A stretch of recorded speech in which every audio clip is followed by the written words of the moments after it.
एक बार एक भिखारी अपने जीवन से परेशान हो चुका था क्योंकि उसे अपने जीवन को चलाने के लिए भीख मांगना पड़ता था। उसे हर एक चीज के लिए भीख मांगना पड़ता था। इसी बात को लेकर वह दुखी रहता और दिन भर यही सोचता कि उसकी जीवन में बदलाव कैसे आएगा। यह सोचकर वह निराश हो जाता। वह हर दिन देखता कि बहुत सारे लोग निराश होकर, आंखों में आंसू लिए लोग और विभिन्न चिंताओं से परेशान लोग गौतम बुद्ध की तरफ जाते और वापस लौटते समय वे लोग बहुत ही खुश होते थे। वह भिखारी यह नहीं समझ पा रहा था कि गौतम बुद्ध उनके साथ ऐसा क्या करते थे कि वे बेहद खुश हो जाते थे। वापस लौटते हुए लोगों के हाथों में न तो ढेर सारे पैसे होते थे न ही सोने चांदी, तो फिर ऐसा क्या होता था कि लोग बुद्ध के पास से लौटते वक्त इतना खुश होते थे। यह सब सोचकर वह भिखारी भी निर्णय लिया कि वह भी महात्मा बुद्ध के पास जाएगा और देखेगा कि ऐसा वहाँ क्या हो रहा है कि दुखी लोग उनके पास जाकर खुश हो जाते हैं। वह बुद्ध से मिलने के लिए उनके पास चल पड़ा। जहाँ बुद्ध मौजूद थे वहाँ बहुत लंबी कतार लगी हुई थी, तो वह भिखारी भी कतार में लग गया। कतार में लगकर वह अपनी बारी का इंतजार करने लगा।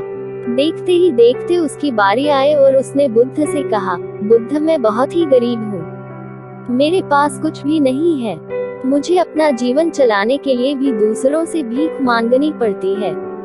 अब आप ही बताएं कि मैं अपने जीवन को कैसे बेहतर कर सकूं। यह सब सुनकर बुद्ध ने कहा, तुम गरीब नहीं हो, तुम्हें ऐसा लगता है क्योंकि आज तक कभी तुमने किसी के लिए कुछ भी नहीं किया, ना ही तुमने कभी किसी को दान दिया, ना ही तुमने दूसरों के लिए कुछ किया। यह सब सुनकर भिखारी के मन में एक आशंका जाग उठी। अपनी आशंका को दूर करने के लिए भिखारी ने पूछा, मैं तो एक भिखारी हूँ, मैं लोगों को दान कैसे दे सकता हूँ और कैसे लोगों की सहायता कर सकता हूँ?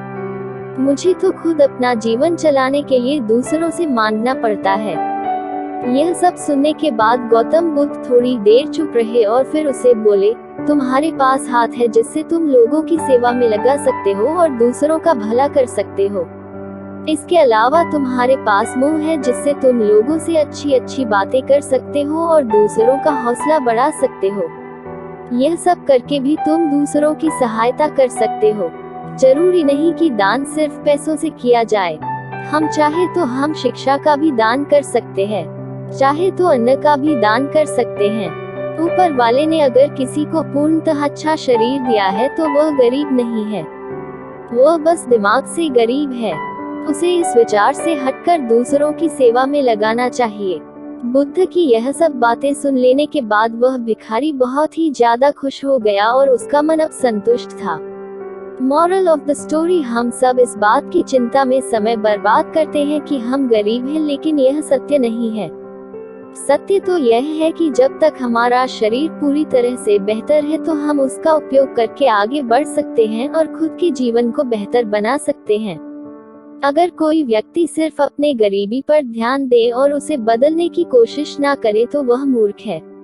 इसके अलावा हमें इस कहानी से यह भी सीख मिलती है कि दान सिर्फ धन का ही नहीं, शिक्षा, भोजन, अच्छे विचार आदि का भी किया जाना जरूरी है। अगर आपके पास धन नहीं है तो आप शिक्षा का दान कर सकते हैं या फिर आप दूसरों के लिए अच्छे विचारों का भी दान कर सकते हैं। इससे समाज बेहतर होता है।